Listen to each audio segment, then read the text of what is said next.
He slapped the shy waitress. So hard the room froze, then she whispered a name that made the Mafia boss step back like he'd seen a ghost. His men bowed. The whole restaurant filmed. And every secret she'd buried for 6 years detonated in seconds. Now he's trapped between her bloodline and his pride. And the question burning under those chandeliers. What does a man do when the woman he struck outranks his entire empire?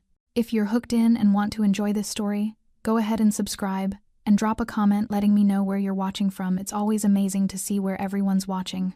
Plus, tomorrow I've got another incredible story lined up, and you definitely don't want to miss it. Alright, back to the story. The chandeliers of La Castilia glimmered like constellations trapped in gold. Beneath them, wealthy patrons whispered over wine older than the building itself. Men in dark suits watched everything with silent efficiency. This was no ordinary restaurant. This was Durante Pisani territory. And when a Pisani walked in, everyone pretended not to be afraid. Everyone except one person, a shy waitress with quiet eyes and a name no one questioned. Rosa Edward. She moved like someone trying not to exist. Head down, voice soft, gentle steps between tables that never drew attention, never caused disruption. She was a ghost in an apron, serving risotto to people who never looked her in the eye. If anyone had looked closely, they might have noticed the elegance in how she carried herself. The way her spine remained perfectly straight even when she bent to pour wine. The way her hands moved with a dancer's precision, never trembling, never hesitating. The way she navigated the crowded dining room without ever bumping into anyone, as if she'd been trained to command space rather than simply occupy it. But no one looked closely. Not until tonight. Durante Pisani sat beneath the center chandelier like a king under a crown. Black suit tailored to perfection. Hair slicked back with not a strand out of place. Tattoos like shadows rising from beneath his collar. Intricate designs that suggested violence and artistry in equal measure. His presence bent the room around him. Servers became shadows. Conversations dimmed to murmurs. Even the clinking of silverware seemed quieter near his table. 6 men flanked him, all dressed in matching black suits with crisp white shirts. They weren't bodyguards, they were too refined for that. These were associates, the kind who could kill you with a smile and make it look like an accident. They sat with perfect posture, eyes constantly scanning, hands resting on the table in positions that suggested they could reach for weapons faster than most people could blink. Rosa approached his table with the calmness of a candle in a storm. "Good evening, gentlemen. May I offer you something to drink while you review the menu?" Her voice was soft but clear. Professional. The kind of voice that suggested she'd done this 1,000 times and would do it 1,000 more without complaint. Durante glanced at her slow, assessing, mildly amused. His dark eyes tracked her face, then her hands, then back to her face, like he was reading her, cataloging her, deciding if she was worth remembering. "Barolo," he said. His voice was low, controlled, the kind of voice that didn't need to be loud to command attention. "The 97. 2 bottles. Of course, sir." Rosa turned with practiced grace and disappeared toward the wine cellar. The evening continued smoothly. Durante's table received their wine, their appetizers, their entrees. The kitchen sent out their best work handmade pasta, perfectly seared veal, risotto that looked like edible gold. Durante ate slowly, occasionally nodding to his associates, occasionally glancing around the room with the casual interest of a man who owned everything he surveyed. Rosa served them without incident, refilled glasses before they were empty, cleared plates without interrupting conversation. She was invisible again, exactly as she preferred. But then Durante reached inside his suit jacket. His hand came out empty. His expression darkened like a storm cloud crossing the sun. Rosa was setting down fresh water glasses when he stood abruptly. His chair scraped against marble. The sound cut through the dining room like a gunshot. Every head turned. "You." His voice wasn't loud, but it carried. Sharp, cold, dangerous. Rosa's heart kicked against her ribs, but her face remained calm. She set down the water pitcher with steady hands and turned to face him. "Yes, sir. Is something wrong?" "My money clip is missing." The words dropped into the room like stones into still water. Ripples of shock spread outward. Nearby diners exchanged glances. A woman covered her mouth with her napkin. Servers near the kitchen doors froze mid-step. Durante took a step closer to Rosa, then another, until he was standing directly in front of her. So close she could smell his cologne, expensive, woody, with notes of leather and smoke. "And you," he said quietly, each word precise as a blade, were the only one close enough to take it. Gasps rippled through the room. A businessman 3 tables away actually pushed back his chair, ready to flee if necessary. Rosa shook her head quickly, heart pounding now, but her voice remained steady. "Sir, I didn't. Don't lie to me." He stepped even closer. Closer than any patron should ever stand to staff. His breath warmed her cheek. His eyes, those dark, predatory eyes, locked onto hers with an intensity that made her feel like prey pinned beneath a hawk's talons. His gloved hand closed around her jaw. Not gently, not violently. Somewhere in between a grip that suggested he could break her if he chose, but was holding back. For now, in the chandelier light, his tattoos looked like inked shadows crawling up his neck. Beautiful and brutal. "You think I don't know a thief when I see one?" he hissed, voice low enough that only she could hear. "You think I don't recognize desperation?" Rosa's pulse thundered in her ears. Her hands trembled at her sides. But something deeper than fear began rising in her chest. Something older. Something she'd spent 6 years trying to bury. "Sir, I swear." He cut her off with an open palm slap. The crack echoed through La Castiglia like thunder in a cathedral. Rosa's head snapped sideways. Pain exploded across her cheek, white-hot, stunning. For a moment, she couldn't hear anything except the ringing in her ears. Couldn't see anything except stars dancing across her vision. The room erupted in gasps. A woman at a nearby table covered her face with both hands. A businessman grabbed his wife's arm, pulling her back as if violence might spread like wildfire. Somewhere near the kitchen, a server dropped a tray. The crash of shattering plates punctuated the moment like an exclamation point. Rosa's lips split. She tasted copper warm, metallic, undeniable. Blood trickled down her chin, a single crimson drop falling onto her pristine white shirt. But she didn't fall. Her legs trembled. Her vision blurred with tears she refused to let fall. Every instinct screamed at her to run, to collapse, to disappear into the floor and never emerge. Instead, she straightened, slowly, deliberately, her spine lengthening vertebra by vertebra until she stood at her full height, her chin lifted. Her eyes, those soft brown eyes that had spent 6 years learning to look down, met Durante's directly, and something in them had changed. Not fear, not defeat, not the broken submission he was clearly expecting. Something deeper, older, colder. Durante felt the shift immediately. His hand, still raised from the slap, lowered slowly. His brow furrowed, confusion flashing across his face for just a fraction of a second before his mask of control slammed back into place. Around them, the restaurant had gone completely silent. Forks suspended in midair, wineglasses frozen halfway to lips. Even the kitchen seemed to have stopped, no clattering pans, no shouted orders. Just horrified, breathless silence. "Everyone's watching," Rosa said quietly. Her voice didn't shake, didn't waver. "Is that what you wanted? An audience?" Durante's jaw tightened. "I want my property back. I don't have it." "You're lying." "I'm not." Her eyes never left his. Blood still dripped from her lip, staining her collar, but she didn't wipe it away, didn't acknowledge it, as if pain was beneath her notice, as if his violence had failed to touch whatever lived beneath her skin. One of Durante's associates shifted uncomfortably. Another exchanged a quick glance with his companion, confusion evident even through their practiced neutrality. "Search her," Durante commanded, without breaking eye contact with Rosa.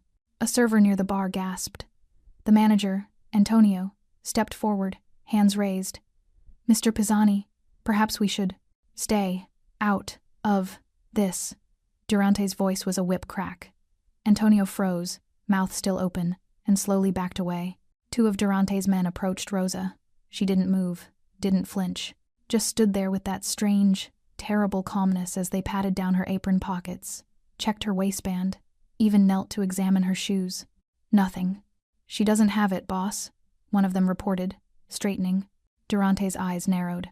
His hand shot out again, gripping Rosa's jaw harder this time, fingers digging into her skin.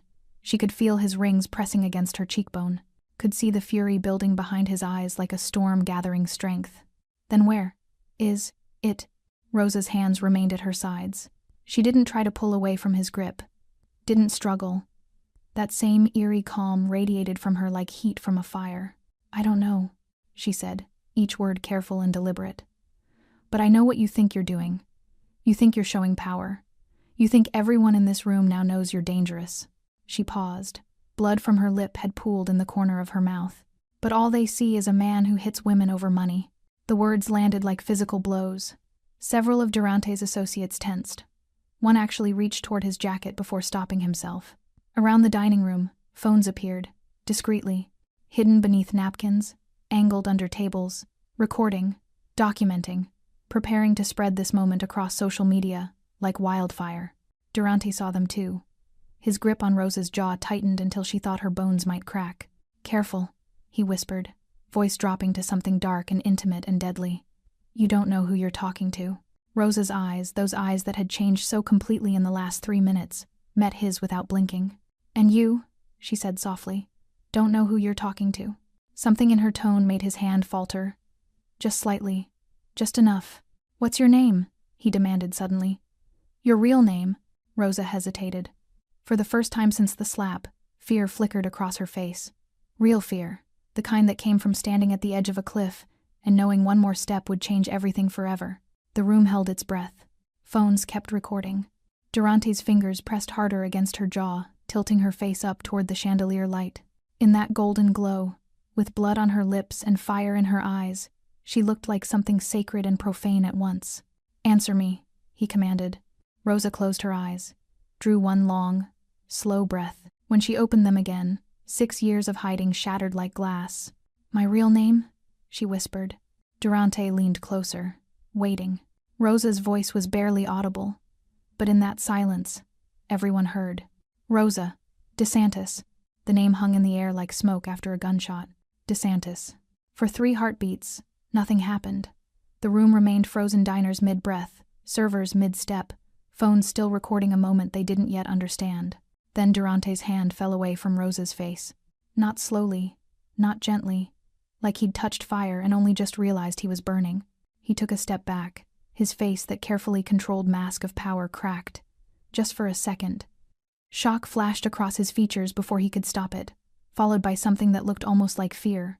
Around the table, his associates reacted instantly. The man closest to Durante, a tall, older soldier with silver at his temples, lowered his head. Actually bowed, like a subject before royalty. The others followed suit, shoulders dropping, eyes averted, postures shifting from predatory to deferential in the space of a breath. They knew, even if the rest of the room didn't understand, they knew exactly what that name meant. Rosa stood perfectly still, blood still trickling from her split lip, her hand trembling now that she'd finally spoken the words she'd sworn never to say again. She could feel the weight of her real name settling back onto her shoulders like a cloak she'd tried to discard. Heavy, inescapable, absolute. "DeSantis?" Durante repeated slowly, testing the word. His voice had changed completely, no longer sharp and commanding, but careful, measured, like he was walking through a minefield and had just realized every step could be his last. Around the dining room, confusion rippled through the crowd. Tourists looked at each other, bewildered. A businessman pulled out his phone, typing the name into Google.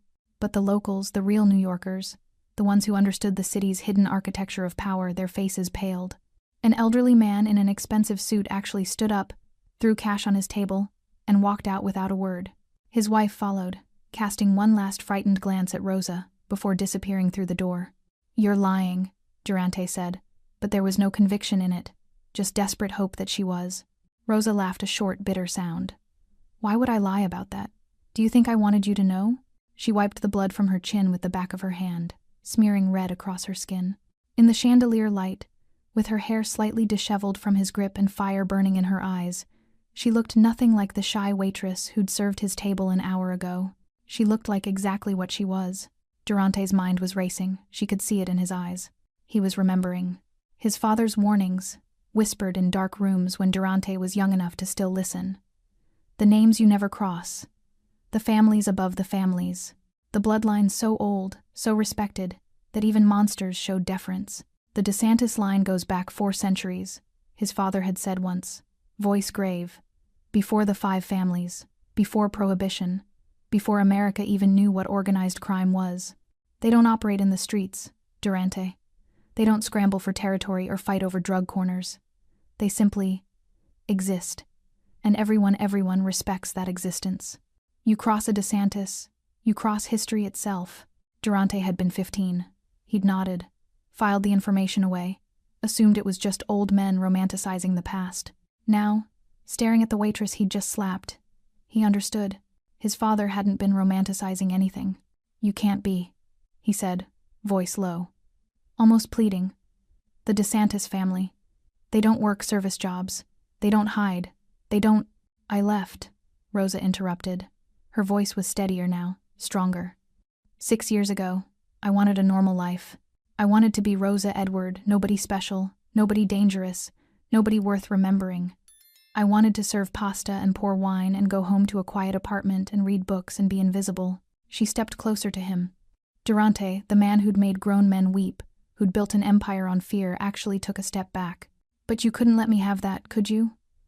Rosa continued, each word sharp as broken glass. You had to make a scene, had to show everyone how powerful you are, had to put your hands on me in front of witnesses because a piece of metal went missing from your pocket. I didn't know. Durante started. You didn't ask. Rosa's voice rose, finally cracking with emotion. Not fear, fury. You didn't question, didn't investigate. You just assumed that because I'm a waitress, because I'm a woman, because I looked weak to you, that I must be a thief. Around them, Durante's associates were sweating.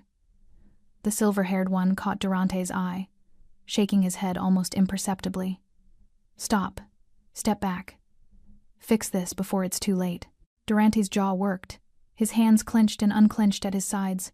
Rosa could see him warring with himself, pride versus survival, arrogance versus wisdom. The DeSantis family, he said finally, voice barely above a whisper. They have a saying. Touch one of ours, answer to all of ours.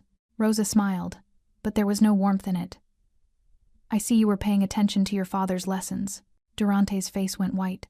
Clear the room, he said suddenly, turning to his men. Everyone out. Now.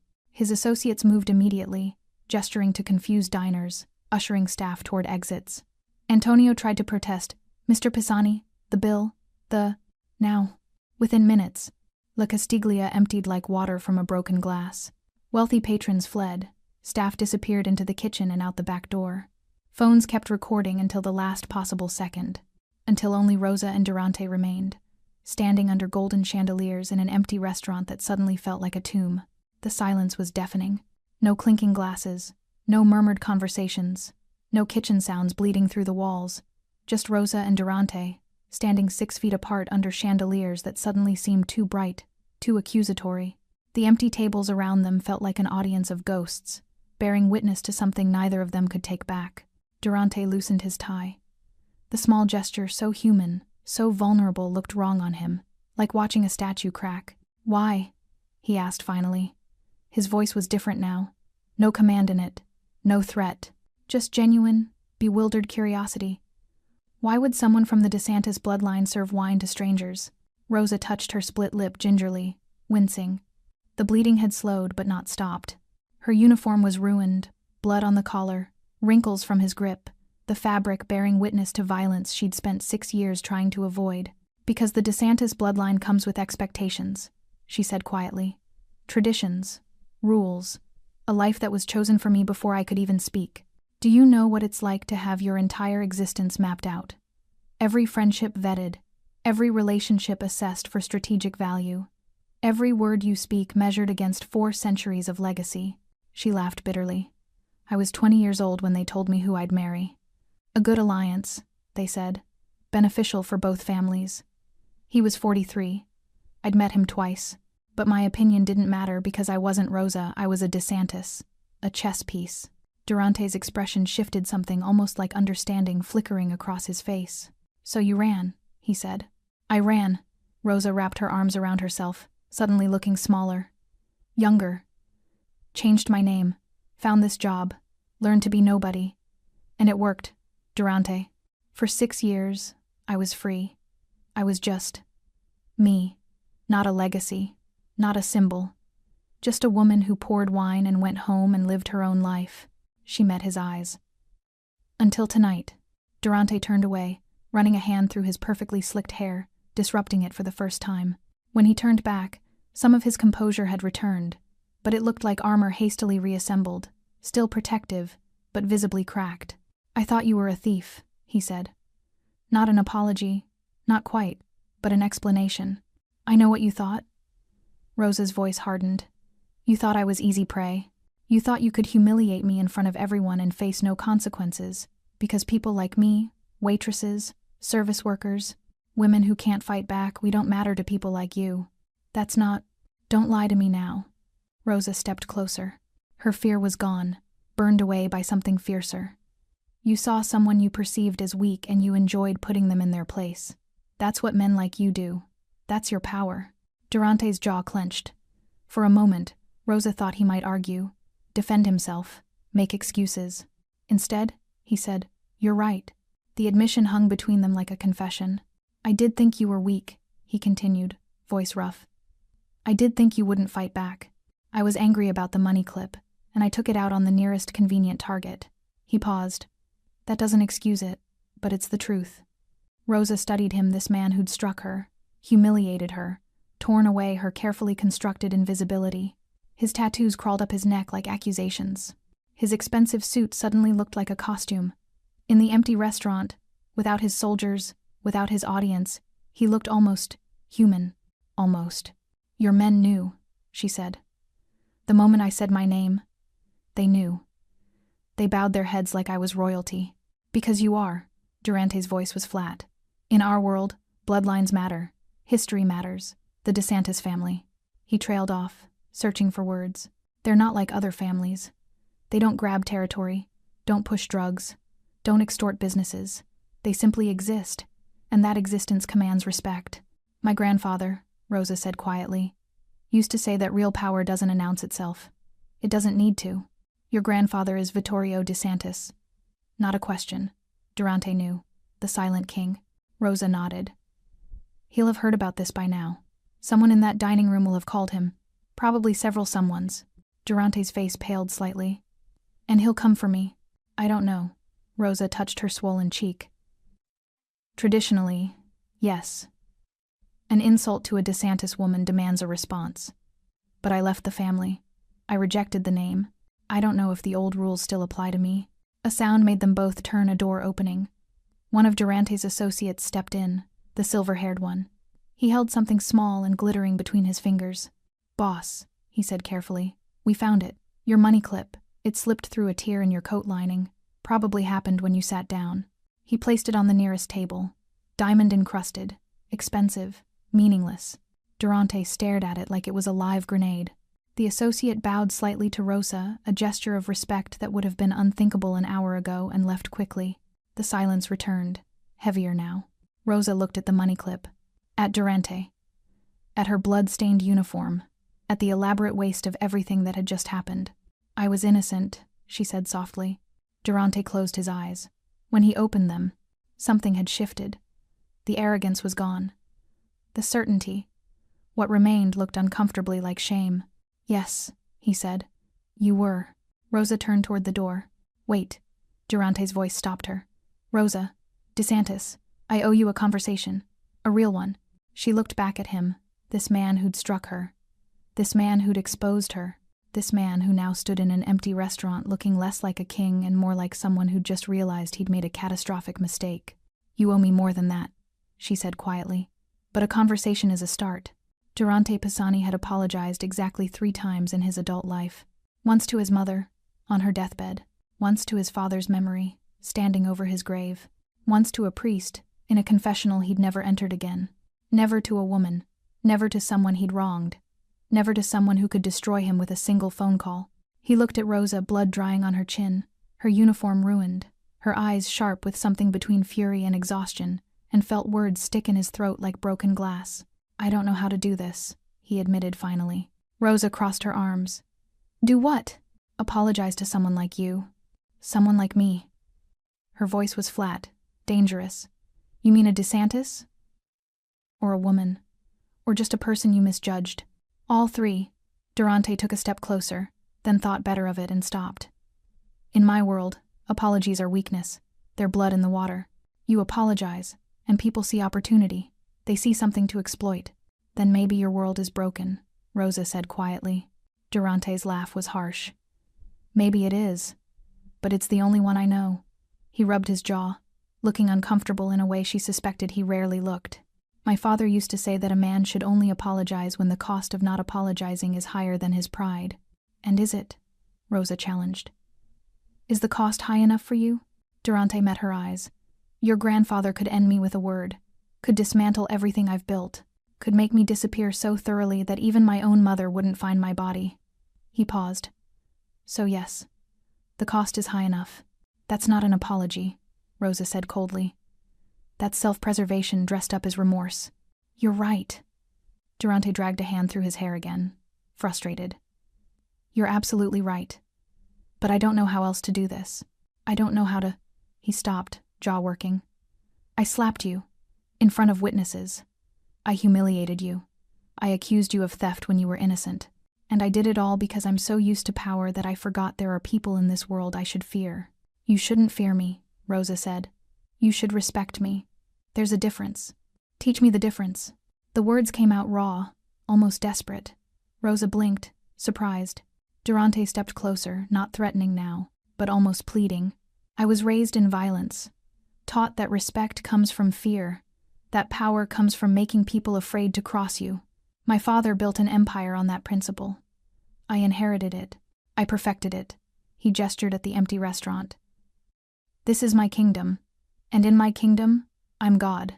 Except you're not, Rosa said softly. Because gods don't bleed. And right now, you're bleeding from a wound you can't even see. Durante's eyes narrowed. What wound? The one that makes you think violence is the same as strength. Rosa touched her split lip. You hit me because you were angry. Because you could. Because in your world, that's what powerful men do to people beneath them. But I'm not beneath you, Durante. I never was. And now you know it. She stepped closer to him, close enough that she could see the tension in his jaw, the rapid pulse at his throat, the way his hands clenched and unclenched at his sides like he didn't know what to do with them. So here's your lesson in respect, she continued. An apology isn't about fear. It's not about calculating costs or protecting empires. It's about acknowledging that you hurt someone and wishing you hadn't. It's about being human enough to admit you were wrong. Durante stared at her. In the chandelier light, his tattoos looked less like symbols of power and more like scars. Evidence of violence survived, not inflicted. I'm sorry, he said finally. The words came out rough, unpracticed. For striking you, for humiliating you, for treating you like you were nothing when you were everything I should have recognized and honored. Rosa's breath caught. It wasn't a perfect apology. It was clumsy, weighted with his inability to fully shed his armor. But it was real. That's better, she said quietly. Let me drive you home, Durante said suddenly. It's late. You're hurt. And you want to know where I live? Rosa's voice turned sharp again. You want to keep track of me? Make sure I don't disappear again. Yes, Durante admitted. But also because sending you out into the city with a split lip and blood on your uniform feels wrong. Even to me. Rosa laughed, a real laugh this time, though tinged with bitterness. You're worried about how it looks. I'm worried about you. The admission seemed to surprise him as much as it surprised her. Rosa studied his face, searching for deception and finding only confusion like he'd just discovered something about himself he didn't understand. No, she said finally. I'll take a cab. Rosa, I spent 6 years being invisible, she interrupted. Building a life where I answered to no one. Where I made my own choices. Where I didn't have powerful men telling me what to do or where to go or how to be safe. Her voice trembled slightly. You took that from me tonight. You exposed me. You stripped away everything I built. So no, you don't get to drive me home. You don't get to know where I live. You don't get anything from me except the knowledge that you were wrong and I was right. She walked toward the door, then paused. And Durante? She looked back at him. The next time you think about putting your hands on someone you perceive as weak, remember this moment. Remember that you can't always see the power someone carries until it's too late. She left him standing alone in the empty restaurant, surrounded by gold and crystal and the lingering ghost of his mistake. Rosa's hands shook as she unlocked the door to her apartment. The small studio in Brooklyn looked exactly as she'd left it 6 hours ago.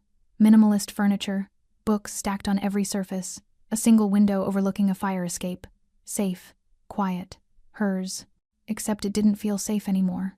She locked the door, checked it twice, then collapsed against it, sliding down until she sat on the floor with her knees pulled to her chest. The tears came suddenly, violently. Not from pain, though. Her cheek throbbed and her lip burned. From loss.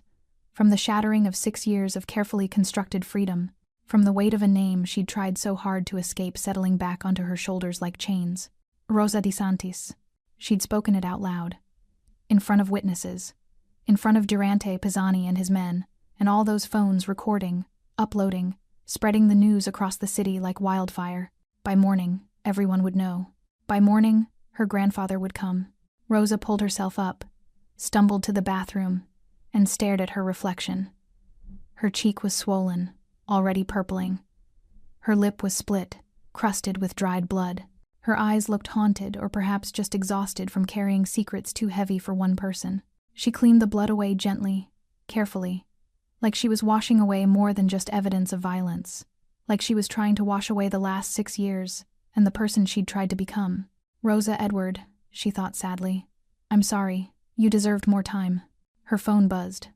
Once, twice, 10 times in rapid succession.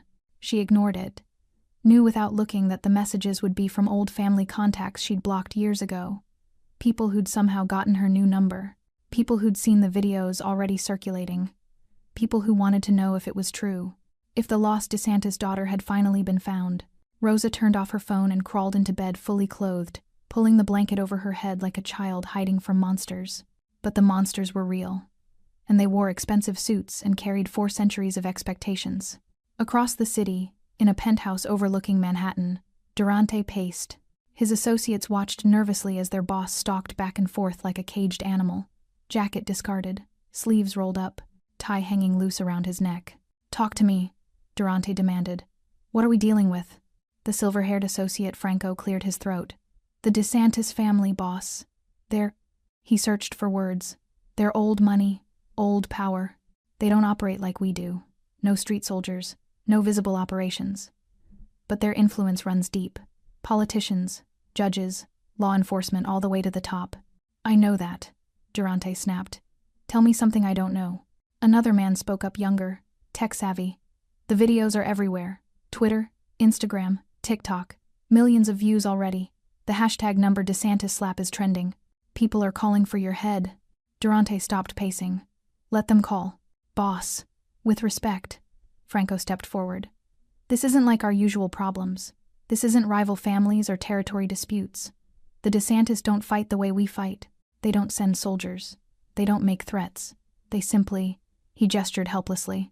They remove problems, quietly, permanently. Then why am I still breathing? Durante challenged. Because they haven't decided what to do yet, Franco said grimly. But they will.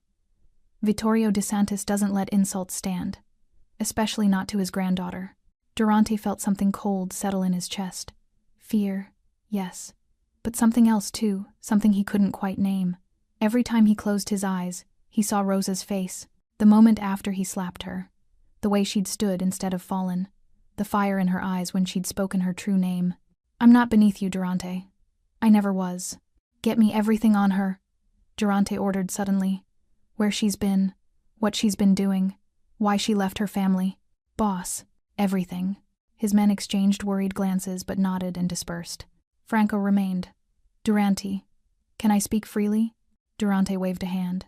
You're playing with fire, the older man said quietly. The girl, the woman, she walked away from the DeSantis family for a reason. Whatever that reason is, it's powerful enough that she's been hiding for 6 years, and now you've dragged her back into the light. I didn't drag her anywhere, Durante protested. She chose to reveal herself. Because you forced her hand. Franco's voice was gentle but firm. You put her in a position where hiding her identity meant accepting humiliation. She chose dignity over safety. But that choice will have consequences. For her, and for you. Durante turned to the window, staring out at the glittering city. Somewhere out there, Rosa was probably crying, or planning, or calling her family to explain. Or maybe she was doing none of those things. Maybe she was being exactly what she'd been in that restaurant, stronger than anyone expected. What would you do? Durante asked quietly. If you were me? Franco was silent for a long moment. I'd pray, he said finally. Because when the DeSantis come, and they will come, prayer might be the only thing that saves you. In a mansion in Westchester, an old man sat in a leather chair, surrounded by darkness, except for a single lamp. Vittorio DeSantis was 83 years old. White hair, weathered face, eyes that had seen empires rise and fall. He held a phone, watching a video for the 3rd time. A restaurant, golden chandeliers, His granddaughter, his Rosa, standing with blood on her face and fire in her eyes. Speaking her true name. Coming home. He set down the phone and pressed a button on his desk. A man appeared in the doorway instantly. Young, efficient, dangerous. "Find Durante Pisani," Vittorio said, his voice barely above a whisper. "But don't touch him. Not yet." "And the girl, sir?" Vittorio's expression softened, the only softness he'd shown in years. "Bring my granddaughter home." Rosa woke to silence. Not the comfortable silence of her small Brooklyn apartment, but the heavy, expectant silence that comes before a storm. Sunlight filtered through her window. Too bright, too cheerful for the weight pressing against her chest. She'd slept poorly, fitful dreams of chandeliers and blood, and her grandfather's disappointed face. Now, lying in yesterday's stained uniform, every part of her ached. Her cheek throbbed. Her lip had swollen during the night. But worse than the physical pain was the hollow feeling in her stomach. The knowledge that everything had changed. She forced herself up, showered carefully around her injuries, and changed into jeans and a sweater. Simple, civilian. Not Rosa Edward the waitress. Not Rosa DeSantis the heir. Just someone in between. Someone who didn't exist anymore. The knock came at 9:47 a.m. 3 sharp raps, polite but firm. The kind of knock that suggested the person on the other side would wait exactly 30 seconds before knocking again. Or breaking down the door. Rosa's heart hammered. She knew that knock. Had grown up with that knock. Family. She opened the door to find 2 men in dark suits. One was older, maybe 60, with silver hair, and the patient posture of someone who'd spent decades waiting outside important doors. The other was younger, broader, with the alert eyes of a bodyguard. Behind them, barely visible at the top of the stairs, she glimpsed 2 more. "Miss DeSantis," the older man said. His voice was respectful but unyielding. "Your grandfather requests your presence." Requests. As if she had a choice. "I'm not ready," Rosa said. "He's waiting in the car." Rosa's breath caught. "He's here?" He came personally. The man's expression softened slightly. "He's been waiting since 6 this morning. Didn't want to wake you." Rosa closed her eyes. Of course he came. Of course he waited. Vittorio DeSantis didn't send messages or make phone calls for important matters. He appeared. And when he appeared, the world rearranged itself around him. "Give me 5 minutes." "Of course, miss." Rosa closed the door with trembling hands. 5 minutes to prepare for a conversation she'd been avoiding for 6 years. 5 minutes to find words that could explain why she'd abandoned her family, her legacy, her name. 5 minutes to become a DeSantis again. She pulled on a jacket, grabbed her keys, then stopped. Looked around her apartment, this small, precious space that had been her sanctuary. The books she'd collected, the thrift store furniture she'd assembled herself, the life she'd built from nothing. "Goodbye," she thought. "Thank you for keeping me safe." Then she walked out the door. The car was a black Mercedes, understated but unmistakably expensive. The kind that whispered wealth rather than shouting it. The rear window was tinted, but Rosa could see her grandfather's silhouette inside. The older man opened the door for her. Rosa slid in. Vittorio DeSantis sat with perfect posture, hands folded over a silver-topped cane. He looked exactly as she remembered, white hair immaculately combed, 3-piece suit perfectly tailored, face lined with age but sharp with intelligence. He could have been a banker, a professor, a diplomat. He was none of those things. "Rosa," he said softly. His voice was like aged whiskey, smooth, warm, dangerous if you drank too much. "Nonno." The word grandfather in Italian came out before she could stop it. 6 years away, and her first word to him was the same one she'd used as a child. His eyes moved to her face, to the bruise, the swollen lip. Something flickered in his expression. Not anger exactly, but something colder, more final. "Who did this?" he asked, though they both knew he already knew. "It doesn't matter. It matters to me." "I don't want revenge," Rosa said quickly. "I don't want—" "What do you want?" Vittorio interrupted gently. "You've been hiding for 6 years, living under a false name, working in restaurants when you should have been—" He stopped himself. "What do you want, Rosa?" The question hung between them like a test. "I wanted freedom," Rosa whispered. "I wanted to choose my own life, to not be a chess piece, to not wake up every morning carrying the weight of 4 centuries on my back." "And did you find it? Freedom?" Rosa thought about her apartment, her books, the quiet nights reading poetry, the simple pleasure of earning her own money, making her own choices. "Yes," she said, "until last night." Vittorio nodded slowly. "Durante Pisani. He didn't know who I was. That's not an excuse." I know, Rosa's voice cracked. But I don't want war, Nono. I don't want bloodshed. I don't want the families at each other's throats because of me. You think you have a choice in this? Vittorio's voice remained gentle, but steel ran beneath it. You think the world works that way? A DeSantis woman is struck in public. Videos spread across the city. Our name, your name is disrespected. And you think we can simply ignore it? I think... Rosa stopped, choosing her words carefully. I think Durante Pisani made a mistake. He apologized. He knows who I am now. He knows what he did. And that's enough for you? It has to be. Vittorio studied her with those ancient, knowing eyes. You've changed, he said finally. 6 years ago, you would have demanded his head yourself. 6 years ago, I was someone else. Were you? Vittorio leaned forward slightly. Or were you just running from who you really are? The question struck like a physical blow. Rosa had no answer. The car started moving. Rosa hadn't even noticed the driver getting in. Where are we going? She asked. To the estate, Vittorio said. Where you belong. Where you've always belonged. Nono, please. There are people who need to see you. Family. Associates. People who need to know that Rosa DeSantis has returned. His voice softened.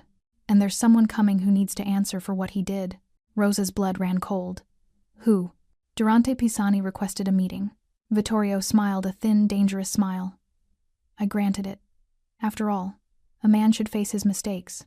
The DeSantis estate sprawled across 10 acres of Westchester countryside, like a kingdom carved from old money and older secrets. Rosa hadn't seen it in 6 years. As the Mercedes rolled through iron gates, ornate, imposing, topped with the family crest, memories crashed over her like waves. Sunday dinners with 30 relatives. Security walking the perimeter. The weight of tradition in every marble column, every oil painting, every whispered conversation in Italian. This wasn't a home. It was a fortress, a museum, a throne room. The car stopped at the main entrance. Rosa didn't move. I can't do this, she whispered. Vittorio's hand covered hers, warm, papery with age, surprisingly gentle. You already have. The moment you spoke your name, you came home. This is just formality. Durante's coming here? In 2 hours. Vittorio checked his watch, a vintage Patek Philippe that probably cost more than Rosa's entire year of rent. Plenty of time to prepare you. Prepare me for what? Her grandfather's smile was enigmatic. To remember who you are. Inside, the estate was exactly as she remembered. Vaulted ceilings, chandeliers that rivaled La Castiglia's, floors so polished they reflected like mirrors. Staff moved silently through hallways, appearing and disappearing like ghosts. Vittorio led her to his study, a room Rosa had only entered a handful of times as a child. Dark wood paneling, floor-to-ceiling bookshelves, a massive desk that looked like it had witnessed centuries of decisions. Sit, he instructed. Rosa sat in a leather chair that smelled of cigars and old power. Vittorio settled behind his desk, studying her with those penetrating eyes. Tell me about Durante Pisani. What do you want to know? Everything. How he touched you. What he said. How he looked when you revealed your name. Vittorio leaned back. I've seen the videos, but videos don't show everything. Rosa recounted the evening, the missing money clip, the accusation, the slap that echoed through the restaurant. She didn't spare details, didn't soften Durante's actions or her own fear. When she finished, Vittorio was silent for a long moment. He apologized, he said finally. Not a question. Yes. And you believe it was genuine? Rosa hesitated. I think. He was genuinely surprised by who I am. Whether he regrets the violence or just regrets hitting the wrong person, I don't know. There's wisdom in that uncertainty. Vittorio stood, walking to the window overlooking manicured gardens. The Pisani family is powerful but young. Durante's grandfather started with nothing, built an empire through brutality and cunning. 3 generations of power. Impressive, but not seasoned. And we're seasoned? Rosa couldn't keep the bitterness from her voice. We're old, Rosa. Old enough to know that power maintained through fear alone eventually collapses. Old enough to understand that true strength lies in restraint. He turned to face her. Durante Pisani doesn't understand this yet. Perhaps he never will. So what happens now? Now he comes here, to this house, to face me. Vittorio's voice was calm, almost casual. And to face you. Rosa's heart hammered. I don't want to see him. Yes, you do. The certainty in his voice made her look up sharply. You're angry, Vittorio continued. Hurt. Violated. But you're also curious. You want to see how he behaves when he's not on his own territory. When he's not surrounded by his soldiers. When he's vulnerable." He smiled slightly. "That curiosity is very DeSantis of you." Before Rosa could respond, the door opened. A woman entered 50s, elegant, with Rosa's dark eyes and sharp cheekbones. "Aunt Gabriella," Rosa breathed. "Rosa." Gabriella crossed the room in 3 strides and pulled her into a fierce embrace. 6 years. 6 years and not a word. Do you know how many times I wanted to find you? Drag you home? "I'm sorry," Rosa whispered into her aunt's shoulder. "Don't be sorry. Be home." Gabriella pulled back, examining Rosa's face. Her expression darkened when she saw the bruise. "He did this." "Yes." "Good. I wanted to be sure before I decided how much to hate him." Gabriella's smile was predatory. "Your grandfather's being diplomatic. I'm not. If you want Durante Pisani to suffer, say the word." "I don't." "Think about it," Gabriella interrupted. "You have 2 hours." They dressed her like a queen preparing for battle. Gabriella brought clothes from Rosa's old room, apparently untouched in 6 years, preserved like a shrine. A black dress, elegant but severe. Heels that added 3 inches to her height. Jewelry understated gold that whispered wealth rather than screaming it. Rosa stared at herself in the mirror. The shy waitress was gone. In her place stood someone she barely recognized, someone who looked like she belonged in oil paintings and history books. "You look like your grandmother," Gabriella said softly. She had that same fire in her eyes. "I don't feel like fire," Rosa admitted. "I feel like I'm drowning." "Then drown elegantly, darling. It's what we do best." At precisely 2 p.m., the gates opened again. Rosa watched from a second-floor window as another black car rolled up the driveway. Her breath caught when Durante stepped out. He wore a different suit, charcoal gray, impeccably tailored. His hair was perfect again, slicked back with that same precision. But something about him looked different. Smaller, somehow, despite his height, like the estate itself was swallowing him. 3 men followed him out. Not 6. 3. A concession. A show of respect. Or fear.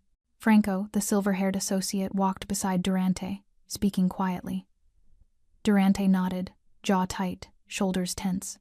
This was not a man on his own territory. This was a man walking into the lion's den, knowing the lions were hungry. Rosa's hands gripped the windowsill. "Ready." Gabriella appeared beside her. "No." "Perfect. Neither is he." Gabriella linked arms with her. "Come. Let's remind Durante Pisani what happens when you strike a DeSantis." They descended the grand staircase together. Below, in the main hall, Vittorio waited. Behind him stood 4 men, family soldiers, though they looked more like bankers than thugs. Quiet power. Old power. The kind that didn't need to announce itself. The front door opened. Durante Pisani walked in.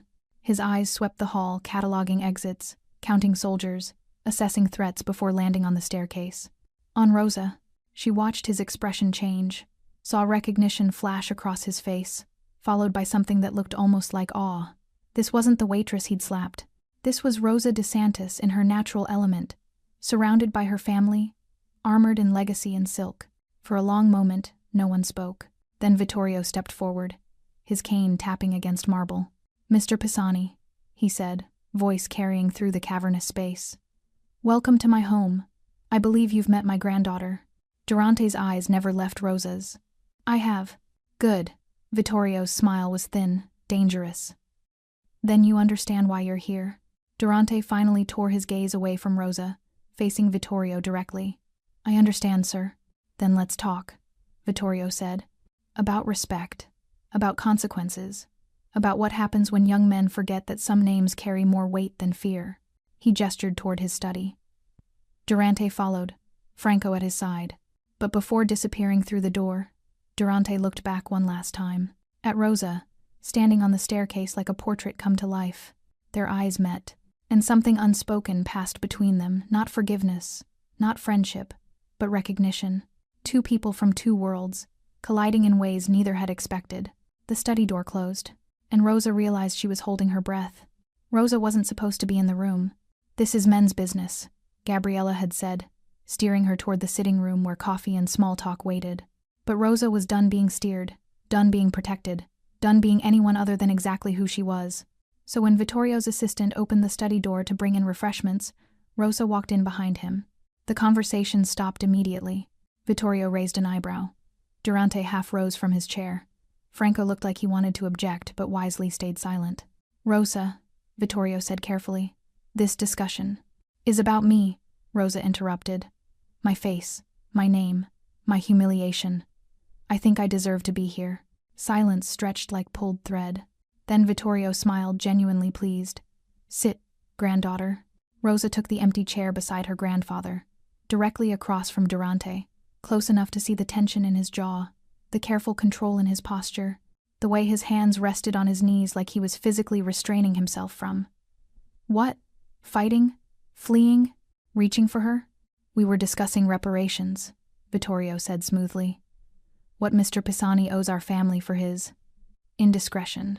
I've offered monetary compensation, Durante said, voice tight. Generous compensation. Money? Rosa's laugh was sharp. You think money fixes this? I think, Durante's eyes locked on hers. I think I don't know what fixes this. I've apologized. I've come here, to your family's home, and subjected myself to judgment. What more do you want? I want you to understand what you took from me. The words came out raw, unplanned. Rosa felt Vittorio's surprised glance but didn't look away from Durante. I had a life, she continued, voice shaking. Small, quiet, mine. I served tables, read books, fell asleep watching television. Normal, boring, free. And you took that. With one slap, you destroyed 6 years of peace. I didn't know. Because you didn't ask. Rosa leaned forward, eyes blazing. You didn't see me as human enough to deserve questions. Just guilty until proven innocent. Just another body in your way. Durante flinched. Actually flinched. Like her words hit harder than any physical blow could. You're right, he said quietly. The admission sucked air from the room. I didn't see you as human, Durante continued, meeting her fury with unexpected honesty.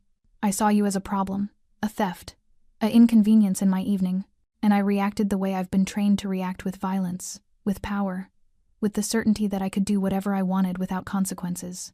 He paused, jaw working. I was wrong, about all of it. Vittorio watched this exchange like a chess master observing a game. Franco sat frozen, probably terrified his boss would say something that got them all killed. Being wrong isn't enough, Rosa said. I know. Durante's voice was rough. But it's all I have. I can't undo the slap, can't erase the videos, can't give you back your anonymity. So I'm here, offering myself up for whatever punishment your family deems appropriate. Punishment, Vittorio mused. Interesting word. He turned to Rosa. What do you think, granddaughter? What punishment fits this crime? Rosa stared at Durante, this man who'd hurt her, exposed her, dragged her back into a world she'd fled. She should want revenge, should want him bleeding, broken, destroyed. But looking at him now, stripped of his territory and his certainty, sitting in her grandfather's study like a condemned man awaiting sentence, she didn't see a monster. She saw someone dangerous, yes, damaged, certainly, but also real. More real than he'd been in the restaurant, when he'd been performing power for an audience. I don't want punishment, Rosa said slowly. I want understanding. Durante frowned. I don't. You operate in a world of fear and violence, Rosa interrupted, where power comes from how much damage you can inflict. But that's not real power, Durante. It's just fear with better marketing. She stood, walking to the window overlooking the gardens. My family's power is old. We don't threaten.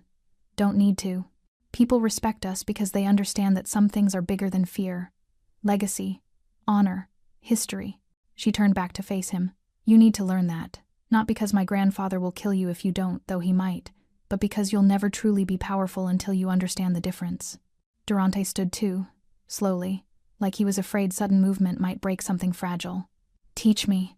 The words hung between them, loaded with meaning Rosa wasn't sure either of them fully understood. What? She breathed. You're right. I don't understand your kind of power. I only know violence and fear. He took a step closer, not threatening, almost vulnerable. So teach me. Show me what real power looks like. Vittorio's eyes gleamed with something that might have been approval, or amusement, or both. An interesting proposition, he said. My granddaughter as your... What? Teacher? Guide? Whatever she's willing to be, Durante said, still looking at Rosa. Rosa's heart hammered. This was insane. Dangerous. Everything she'd spent 6 years avoiding. But also, 2 months, she heard herself say. You want to understand? Then you spend 2 months learning our way, our rules, our definition of power. And you'll teach me? Durante asked. I'll show you why you should have known better than to hit me in the first place. A smile ghosted across Durante's lips, not arrogant, but genuinely intrigued. Deal? With conditions, Vittorio interjected smoothly.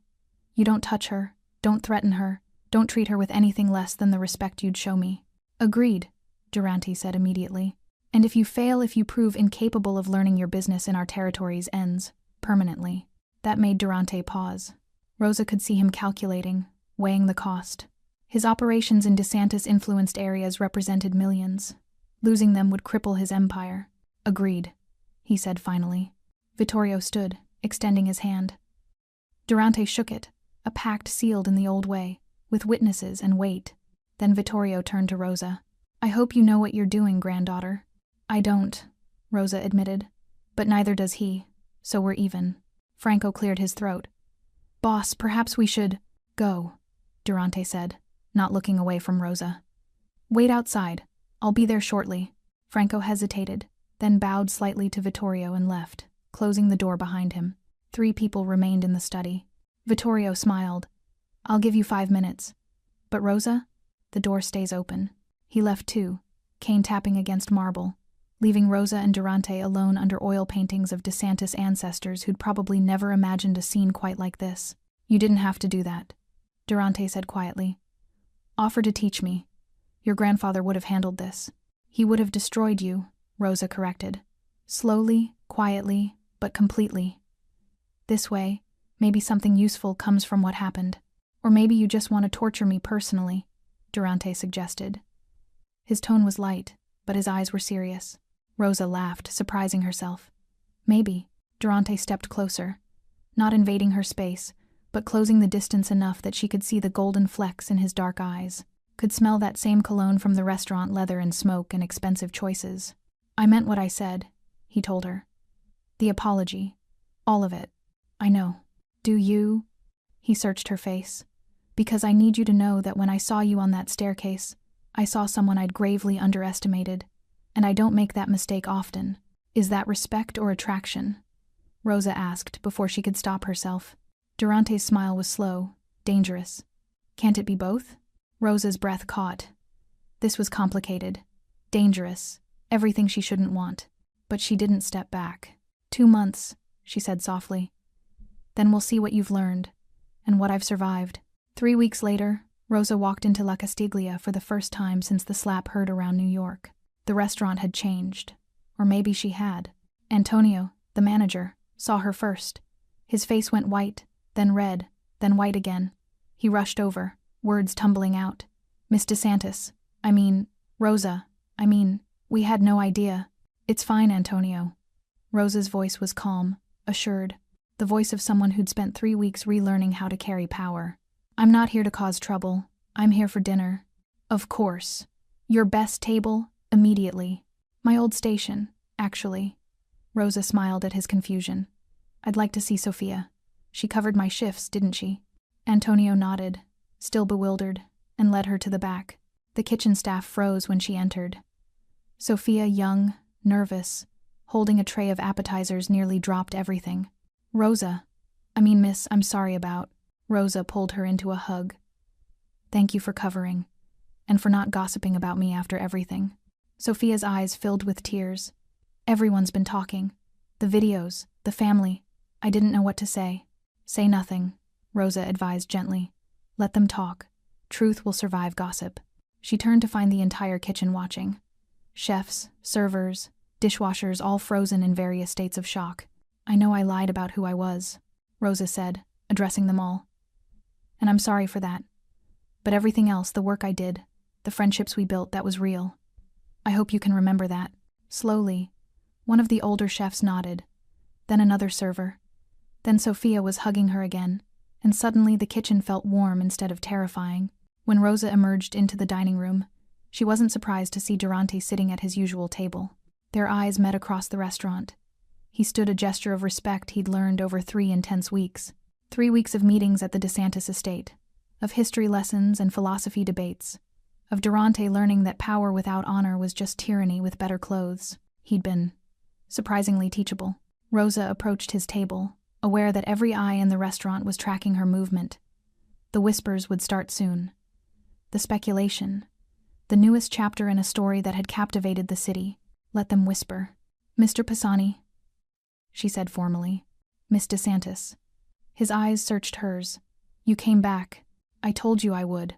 She gestured to the chair across from him. "May I?" "Please." She sat, across from the man who'd slapped her, under the same chandeliers that had witnessed her humiliation and awakening, in the restaurant where Rosa Edward had died and Rosa DeSantis had been reborn.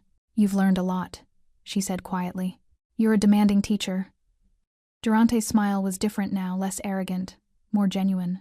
"But I'm grateful for it. Are you? Grateful that I'm making you question everything you thought you knew about power?" "Yes, no hesitation. Because you were right. Fear isn't power. It's just fear. And it's exhausting maintaining it." Rosa studied him. 3 weeks hadn't transformed him completely. He was still Durante Pisani, still dangerous, still someone who'd built an empire on violence. But something had shifted. Some understanding had taken root. "My grandfather's impressed," she admitted. "He didn't think you'd last 2 weeks. I'm full of surprises." Durante leaned back, the chandelier light catching his features. "What about you? Are you impressed?" Rosa considered. "I'm optimistic. Which is more than I expected to feel." A server approached, not Sophia, someone new who didn't know the history. "Good evening. May I start you with drinks?" "Wine," Durante said. "Your recommendation?" The server rattled off options. Durante ordered something expensive. When the server left, he turned back to Rosa. "I've been thinking about what you said. About the difference between respect and fear. And I want to try something. A test, maybe, of what I've learned." He paused, choosing words carefully. "I want to publicly acknowledge what happened. Not hide from it, not spin it. Just own it." Rosa's eyebrows rose. "That's dangerous. People will see it as weakness. Or they'll see it as growth." Durante's eyes were steady. "You taught me that real power doesn't fear honesty. So I want to be honest. About what I did. About what I learned. About how you changed my understanding of everything." "Durante, I'm not asking permission," he interrupted gently. "I'm telling you what I'm going to do. Because you deserve to know. And because..." He hesitated. "Because I think you might be proud of it." Rosa's chest tightened. This man, this dangerous, complicated man who'd hurt her and then opened himself to being hurt in return, was still surprising her. "When?" she asked. "Tomorrow, press conference. I'll answer questions about that night, about the DeSantis family, about what power really means. They'll crucify you. Maybe." Durante smiled. "Or maybe they'll see that even monsters can learn. If they have the right teacher." The wine arrived. Durante poured for both of them another lesson learned, treating her as an equal rather than being served first. They raised glasses. "To lessons," Durant said. "To survival," Rosa countered. "To whatever comes next." They drank. The wine was excellent, rich, complex, with notes of cherry and something darker. Around them, the restaurant continued its elegant dance. Diners came and went. Chandeliers glittered. Life moved forward. But at their table, under golden light, something had shifted permanently. Not forgiveness that would take longer, if it came at all. Not romance, though the tension between them was undeniable. Something more complicated, more real, respect, understanding, the recognition that power came in many forms, and the strongest form was the kind that could admit mistakes and grow from them. Durante's phone buzzed. He glanced at it, then at Rosa. "I should go. Early morning tomorrow. Good luck with the press conference." He stood, then hesitated. "Rosa? Thank you. For not destroying me when you could have. For teaching me when you had every right to walk away. You're welcome." She met his eyes. "Don't make me regret it." "I won't." He bowed slightly, a gesture he'd learned from her grandfather, and left. Rosa sat alone at the table, finishing her wine slowly. She felt eyes on her from around the restaurant, heard the whispers starting. The speculation about why Rosa DeSantis was having dinner with Durante Pisani let them wonder. She knew the truth. She was exactly where she was supposed to be. Not hiding, not running, but standing in the full light of who she was. Bruised but unbroken. Changed but not defeated. A DeSantis who'd learned that sometimes the most powerful thing you could do was refuse to let violence define you. Sophia appeared with a dessert menu. On the house, Rosa. Whatever you want. Rosa smiled. Tiramisu. And Sophia? I'm coming back to work next week. Sophia's eyes widened. Really? But you don't have to. I want to. Rosa's voice was firm. I'm Rosa DeSantis. But I'm also Rosa, who serves excellent wine and remembers regulars' orders. Both can be true. Because that was the final lesson. The one she'd taught Durante, but had to remember herself. Power wasn't about choosing one identity over another. It was about owning all of who you were, every part, every contradiction, every complicated truth, and refusing to apologize for it. The chandeliers of La Castiglia glimmered like constellations trapped in gold. And beneath them, Rosa DeSantis sat and ate tiramisu and planned her future. A future where she was finally, completely, powerfully herself. Thanks for sticking with this story till the end. If you enjoyed it, you're going to love the next one. It's packed with unexpected turns and heartfelt moments. Click the image on your screen to keep the journey going, and make sure to hit subscribe for more amazing stories. Drop a comment and rate this story from 1 to 10. I can't wait to see what you think.